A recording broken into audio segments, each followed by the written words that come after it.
Bonjour à tous, je ne suis pas Stéphane Plaza. Aujourd'hui, on se retrouve pour un test un petit peu plus complet que la dernière fois sur le XT4. Ah non, ça c'est le XT3. Elliot, tu me rends mon XT4 s'il te plaît? Il y a un enfant, il aimerait jouer avec un chien, mais le chien l'attaque. Donc voici le dernier né de chez Fujifilm, le XT4, qui est un appareil photo APS-C avec un capteur de 26 millions de pixels. C'est un appareil hybride à objectif interchangeable. Elliot, il serait bien de regarder l'écran quand tu me cadres et pas au loin. Il s'agit du flagship de chez Fujifilm, le modèle le plus haut de gamme dans la série X. La série X qui est donc une série d'appareils photo APS-C uniquement. Fujifilm ne fait pas d'appareils plein format, mais ceci n'est pas réellement un problème car Fuji ont une ligne d'optique entièrement adaptée à l'APS-C, ce qui rend la compréhension de leur gamme encore plus simple. Cet appareil dispose du capteur X-Trans 4 qui est un capteur dont l'arrangement des filtres de couleurs est particulier. J'attends le passage de l'hélicoptère. Cet arrangement des pixels qui permet à Fuji de garantir une netteté optimale sans poser de problème de type aliasing, qui est un problème qui était assez récurrent au début du numérique, mais qui nous concerne de moins en moins avec, entre autres, la haute résolution des capteurs. 26 millions de pixels, c'est beaucoup plus que vous n'en aurez jamais besoin. Ce capteur est donc le même que celui présent dans le Fuji X-T3 qui est en train de me filmer maintenant, mais c'est aussi le même capteur que celui qui est présent dans le X Pro 3, le X-T30, le X100V. Et c'est ça qui est bien chez Fuji et ça fait partie de la philosophie de chez Fujifilm. Les photographes sont des artisans et à tout artisan il lui faut un bon outil et c'est pour ça qu'il y a une gamme de plein d'appareils différents chez Fuji qui vont vous proposer une qualité d'image absolument identique. Alors je ne sais pas si c'est absolument identique, mais disons que basé sur les mêmes capteurs et les mêmes processeurs, vous retrouverez la même qualité d'image sur le X-T30 qui est plutôt un appareil d'entrée de gamme que sur ce X-T4 qui est quand même à peu près le double du prix. Les caractéristiques qui sont donc importantes à retenir vont être plutôt au niveau de l'ergonomie et la façon dont vous tenez l'appareil dans vos mains, la façon dont vous pouvez paramétrer l'appareil pour vos besoins. L'ergonomie est donc au cœur du fonctionnement de l'appareil. Enfin, ça paraît assez logique pour un appareil, mais disons que Fujifilm a cette particularité de reprendre ce qui était à l'époque un standard sur les appareils photo de toute gamme. On a les réglages qui sont en fait directement inscrits sur les bagues. Ce qui permet en un coup d'œil de savoir exactement où vous vous situez et vous pouvez savoir qu'en passant par exemple de 800 à 1600 ISO, vous pouvez compenser ce gain en doublant votre vitesse de 250 à 500 ou bien en fermant votre diaphragme de 4 à 5,6. Je sais que tu fais du yoga Elliot, mais ce n'est pas une raison pour te plier en 7. On sait qu'on est sur une chaîne YouTube de qualité quand je ne m'appelle pas Stéphane Plaza et que j'ai un sparadrap en tissu sur le bout du doigt. Regarde, j'ai des grosses jambes musclé et pas du tout pleine de gras. Je trouve que c'est donc un très bon outil pour apprendre la photographie. Après, ça, c'est un appareil qui est plus orienté professionnel. Donc, si vraiment vous êtes là pour débuter, essayez de voir si vous ne trouvez pas un XT1 ou XT2 d'occasion ou bien le tout dernier XT30. Une des nouvelles particularités chez Fujifilm qu'on n'avait pas trop vu avant, c'est un écran orientable, ce qui est très pratique si vous voulez vous filmer vous-même ou vous photographier vous-même. Mais c'est aussi pratique pour faire des plans un peu de surélevé comme ça. Ou bien des plans d'en dessous comme ça. Mais c'est aussi pratique pour donner un aspect un peu argentique rigolo à votre pratique de la photographie en simplement rabattant l'écran à l'intérieur et en faisant « Oh waouh, regardez, j'ai un appareil argentique qui n'a pas d'écran ». Alors qu'en fait, eh oui, le côté argentique rigolo est très sérieux au fond. Bien connu de chez Fujifilm, on voit d'ailleurs à l'aspect de l'appareil que c'est un appareil assez vintage de son look qui plaît beaucoup, c'est à la vogue en ce moment et c'est vrai qu'il est très beau. Par rapport au XT3, on est sur un boîtier qui est un petit peu plus épais, un petit peu plus lourd. Il est plus lourd qu'il est plus épais. Ils ont changé légèrement l'ergonomie en faisant un grip un peu plus grand. Jugé par plusieurs personnes sur internet comme étant meilleur, je trouve que le XT3 a une prise en main plus agréable. Après, j'ai des tout petites mains, donc c'est probablement pour ça. Dans tous les cas, en général, on ne choisit pas un appareil photo pour uniquement la façon dont il tient dans nos mains. Et si vraiment Fuji vend le grip que vous pouvez attacher dessous, qui rajoute aussi un petit peu de profondeur au grip avant, comme ça, pour que l'appareil tienne bien dans vos mains, même si, en soit, ça tient bien. Une des grosses nouvelles particularités de ce boîtier, on reprend le même capteur que le XT3, donc un capteur d'il y a quelques années, mais ce n'est pas grave, car les capteurs n'ont pas beaucoup évolué pendant ce temps.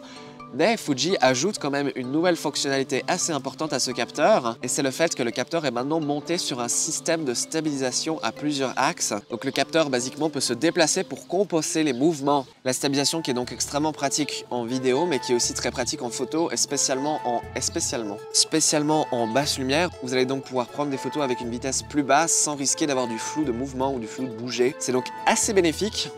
Mais ce n'est pas tant utile pour tout le monde, car il y a des optiques qui ont déjà la stabilisation intégrée, comme par exemple le 18-55 avec lequel Elliot est en train de me filmer, ou plusieurs téléobjectifs.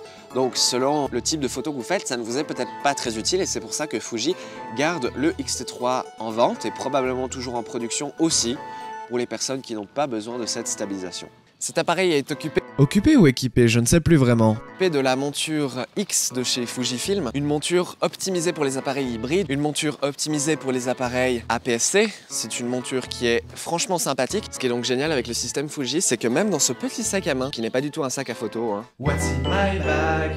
Je peux avoir l'entièreté de mon kit avec moi en toutes circonstances. Donc, nous avons le magnifique 16 mm 1.4, nous avons le 18 mm f2, le 35 mm 1.4, l'incroyable 56 mm 1.2, mon X-T4 avec le 23 mm 1.4, une petite boîte avec mes cartes SD, ah c'est la chute, une petite boîte avec les cartes SD, tout ça dans un seul et même sac.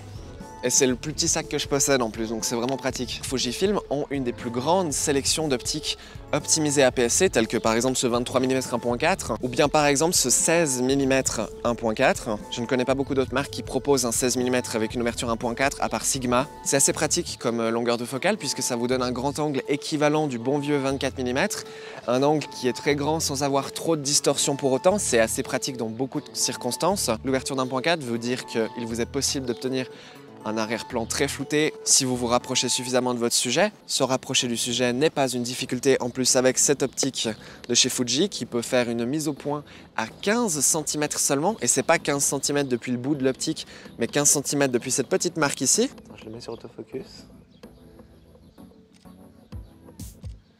C'est assez bluffant. Est-ce que je peux faire un truc un peu foufou? Oui, alors. Oh waouh! Oh mon Dieu, je vois tes points noirs. Oui, alors les distances sociales à 2 mètres, s'il te plaît, Gabriel. Non, s'il te plaît. C'est ce genre. Oh waouh, faut que j'aille prendre en photo les petites fleurs. S'il y a un petit bourdon en bonus, c'est encore mieux. Je vais viser avec l'écran, hein. Vous m'en voulez pas.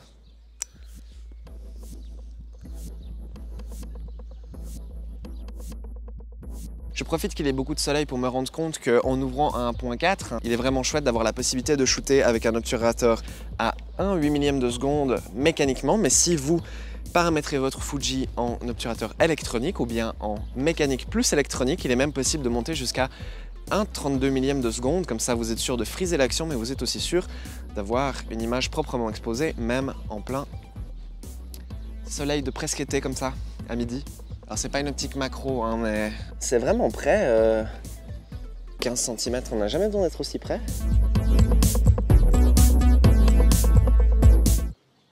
J'espère que j'ai des cacas yeux et tu me dis pas. En 4K, ça va bien donner. Fuji ont cette année avec le X-T4 complètement retravaillé leur obturateur pour faire un obturateur extrêmement silencieux. Est-ce que vous l'entendez? Attention. Oui, alors bien sûr que vous l'entendez, mais ce que je veux dire, c'est qu'il est quand même plus agréable que celui d'un Sony, par exemple.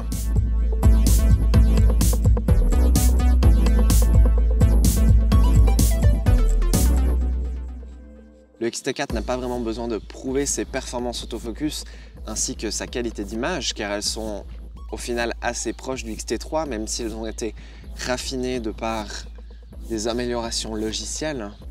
J'ai toujours été plus que content du résultat que j'obtenais avec le X-T3, et donc forcément, ça va de soi qu'avec le X-T4, je suis plus que content aussi. Bon, les grands angles, c'est sympa, mais j'ai encore pas testé le 56 mm 1.2, donc je vais tester ça de suite. C'est ce que j'ai pas encore testé, moi. Non. De filmer en faisant une roulade. Une question d'instagrammeur en herbe très importante que beaucoup de gens se posent. Faut-il réellement le full frame, le plein format, pour avoir ces délicieux flous d'arrière-plan absolument artistiques et élégants, en permettant de flouter le bordel qu'il y a derrière soi, la pollution dans l'air ou le plastique dans les champs d'herbe? Est-il... T'as une araignée dans les cheveux. Ah. Faut-il réellement un plein format pour réaliser ces flous d'arrière-plan absolument incroyables que l'on voit des fois sur des posts Instagram? Ou est-ce qu'un APS-C ça suffit? Moi, pendant tout mon début de mon apprentissage de la photo, j'ai pensé qu'il était absolument nécessaire d'avoir un appareil plein format. Fuji est là pour vous prouver que non, et ils font ça en proposant des optiques dans ce style, le 56 mm 1.2 qui vous donnera l'équivalent d'un 85 mm. Je vais donc faire un magnifique portrait saillant de Elliot qui me filme. Parfait.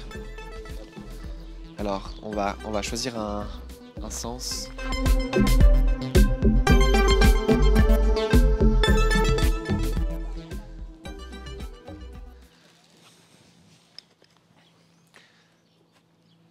Avec une ouverture aussi grande qu'1.2, il vous est possible donc de flouter l'arrière-plan comme jamais. Chose sympa quand vous avez une ouverture aussi grande que 1.2 sur une optique, le Fuji vous propose la mise au point détection de l'œil qui va donc détecter l'iris de votre sujet et faire la mise au point dessus directement.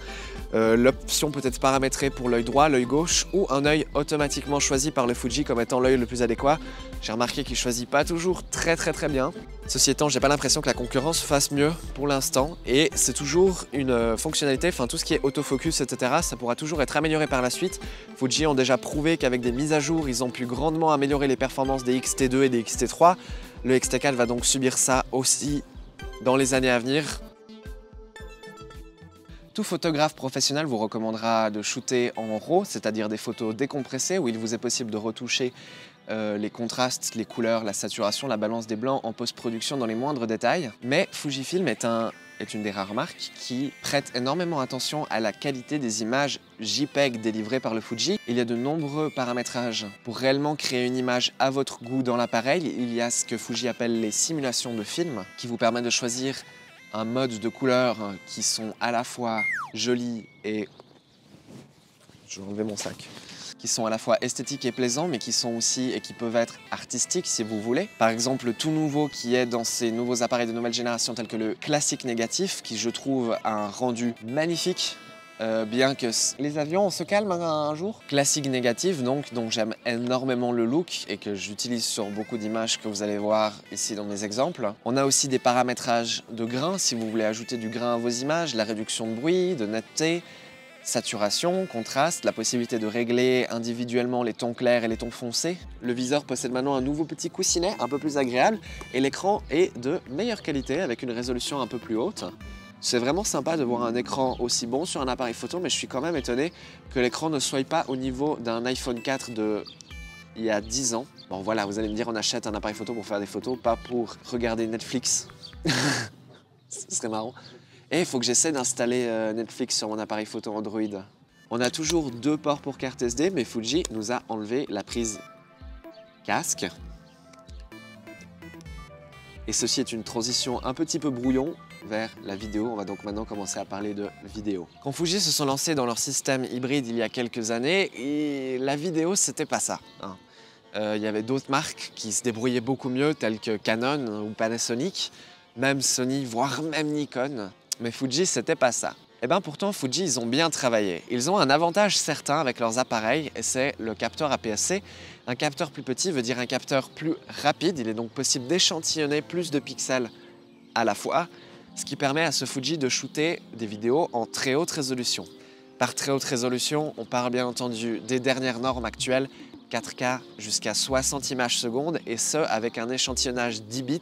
Ça veut dire qu'au lieu d'avoir 16 700 000 couleurs possibles par pixel, on peut en avoir plus d'1 milliard. C'est une quantité d'informations extraordinaire et jamais vue à ce prix avant. Ce qui est le plus impressionnant dans tout ça, c'est que la sortie vidéo de ce Fuji est 4K, mais en réalité, si vous filmez jusqu'à 30 images secondes, l'entièreté du capteur est utilisée pour capturer ces images 4K, ça veut dire que l'appareil filme réellement en 6,2K pour vous créer une image 4K d'une netteté incomparable. Ce qui me plaît énormément à l'image Fuji, c'est que je fais vraiment comme les petits enfants qui font des poésies à l'école, je balance mes jambes dans tous les sens. Ce qui est formidable avec Fuji, je trouve, c'est qu'ils n'ont pas tendance à traiter l'image too much comme beaucoup d'autres marques telles que Nikon en ce moment, qui ont l'abus du bouton contraste et du bouton sharpening surtout, la netteté qui est augmentée.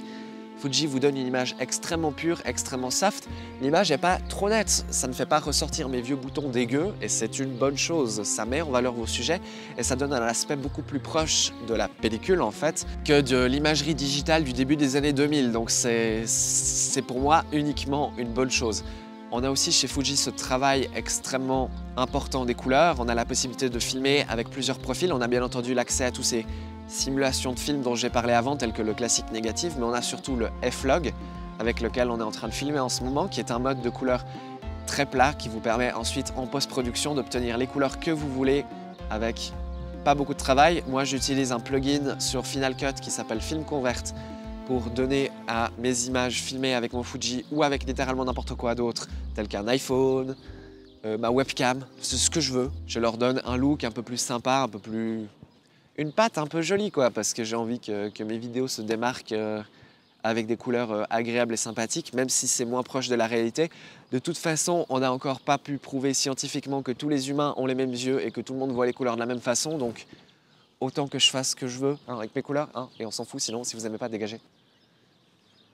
Si la qualité vidéo du X-T3 et du X-T4 se ressemble énormément, encore une fois, on est sur un même capteur et on est sur un même processeur, donc ça fonctionne de la même façon.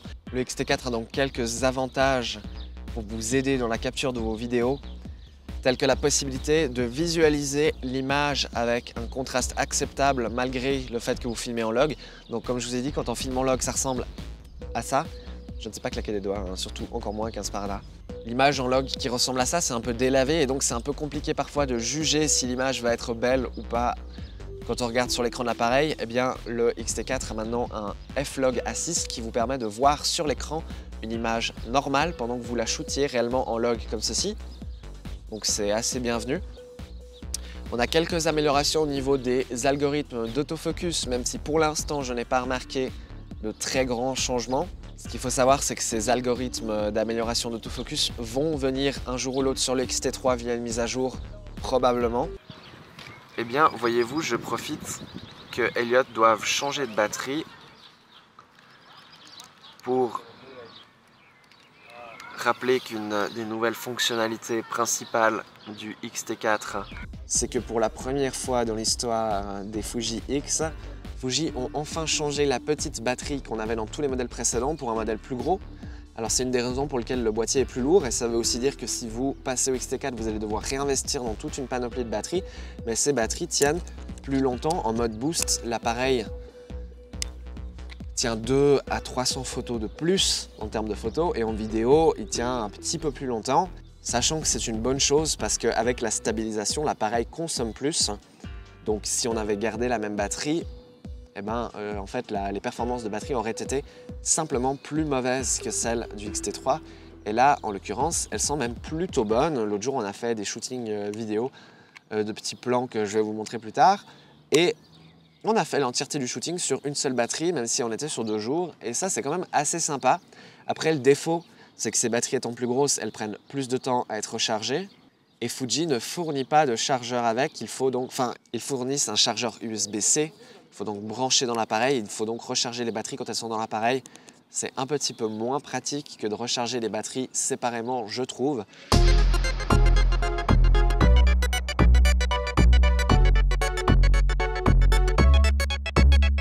Les plans que vous voyez là sont entièrement réalisés à main levée avec le 56 mm et je suis absolument épaté du résultat de la stabilisation du capteur. Je trouve bluffant que ces plans soient aussi stables et je suis en mode normal. Il existe aussi un mode boost et un mode de stabilisation digitale si vous voulez encore plus de stabilisation, c'est incroyable.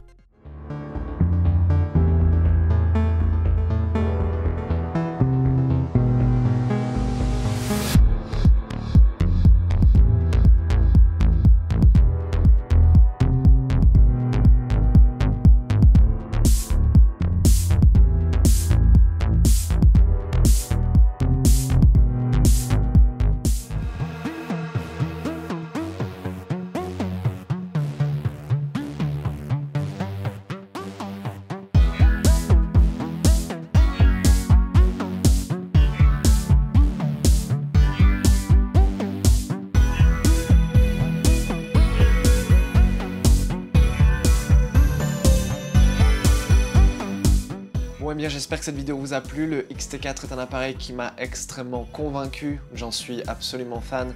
C'est enfin un appareil qui fait tout ce que je demande, que ce soit pour la photo et la vidéo. Et le fait d'avoir qu'un seul appareil pour la photo et la vidéo, c'est pas toujours pratique. Mais c'est très économe, ça coûte moins cher que d'investir dans 2 systèmes différents, surtout si on investit dans 2 marques différentes avec des objectifs qui ne sont pas compatibles.